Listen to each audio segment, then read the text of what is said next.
ఇచ్చిన మాట ప్రకారం మెగా డిఎస్సి నిర్వహించిన సందర్భంగా కృష్ణా జిల్లా అవనిగడ్డలో మంత్రి నారా లోకేష్ ఫ్లెక్సీకి డిఎస్సి అభ్యర్థులు పాలాభిషేకం చేశారు. ఈ కార్యక్రమంలో ఎమ్మెల్యే మండలి బుద్ధప్రసాద్, నియోజకవర్గ టీడీపీ పరిశీలకులు కనపర్తి శ్రీనివాసరావు పాల్గొన్నారు. ఈ సందర్భంగా వారు మాట్లాడుతూ చంద్రబాబు సీఎంగా చేసిన 14 ఏళ్లలో 9 డిఎస్సీలు ఇచ్చారని గుర్తు చేశారు. గత 5 ఏళ్లలో ఒక్క డిఎస్సీ కూడా ఇవ్వని ఏకైక ముఖ్యమంత్రి వైఎస్ జగన్ అని విమర్శించారు.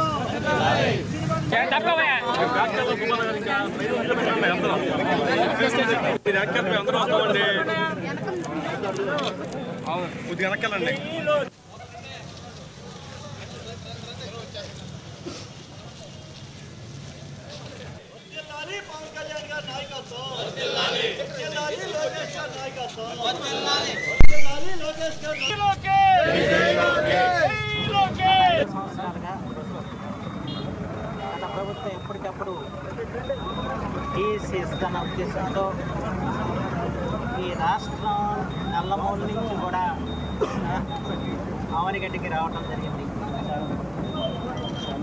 వచ్చిన వాళ్ళు వేల సంఖ్యలో ఉన్నారు.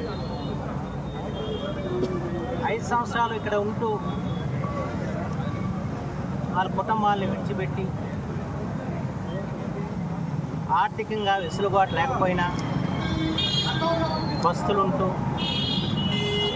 ఇక్కడ పొలాల్లో కూడా పని చేస్తూ వాళ్ళ డిఎస్సి కోసం ఎదురు చూశారు. కానీ జగన్మోహన్ ప్రభుత్వం మాటలు తప్ప ఎక్కడ కూడా డిఎస్సి ఇచ్చిన పరిస్థితి.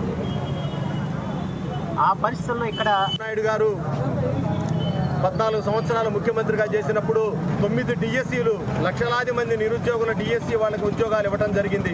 మరి గత 5 సంవత్సరాల్లో జగన్మోహన్ రెడ్డి పరిపాలనలో ఒక్క డిఎస్సీ కూడా వేయని ఏకైక ముఖ్యమంత్రి ఎవడన్నా ఉన్నాడు అంటే జగన్మోహన్ రెడ్డి ఒక్కడే. మరి ఆ రోజు కూటమి ప్రభుత్వం చంద్రబాబు నాయుడు గారు కానివ్వండి, పవన్ కళ్యాణ్ గారు కానివ్వండి, లోకేష్ గారు కానివ్వండి ఒకటే చెప్పారు, మేము అధికారంలోకి రాగానే మా మొదటి సంతకం డిఎస్సి మీద పెట్టి 16,000 మంది 15 కానీ 16,000 డిఎస్సి పోస్టులు మేము భర్తీ చేస్తామని చెప్పి మాట ఇవ్వటం జరిగింది.